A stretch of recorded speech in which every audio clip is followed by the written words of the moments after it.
Alors le prophète Joël Francis Tato répond à cette question qui est assez épineuse. Suivons la vidéo et partageons à plusieurs. Dieu est bavard. Oui. Oh, tu as un Dieu qui s'appelle la parole. Tu veux qu'il fasse quoi? Au commencement était la parole. Elle était avec Dieu, elle était Dieu. Elle était donc avec Dieu au commencement. Tout ce qui a été créé a été fait par elle. Rien de ce qui n'existe n'existe sans elle. En elle était la vie et la vie était la lumière du monde. Dieu est bavard.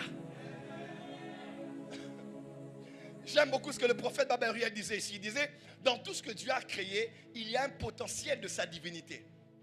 Hein? Il y a un potentiel de sa nature. Écoutez-moi. Hébreux 11, verset 3 dit ceci, mon verset préféré de la Bible actuellement.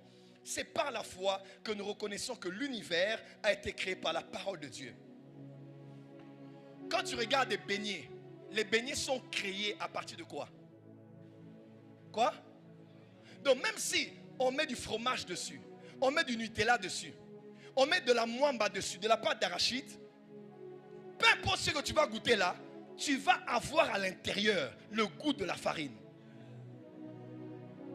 Tu vas avancer? Si tout ce qui existe a été créé par la matière de la parole, ça veut dire que dans tout ce que Dieu a créé, il y a une parole de Dieu. Tu n'as pas compris. La parole d'un homme est l'expression de sa pensée. Dans tout ce que Dieu a créé, si la matière avec laquelle il a créé les étoiles, c'est la parole, dans les étoiles, il y a une portion de la pensée de Dieu. Il y a une portion de la sagesse de Dieu. Dans les herbes, dans les eaux, dans les animaux. Ah, dis amen bien.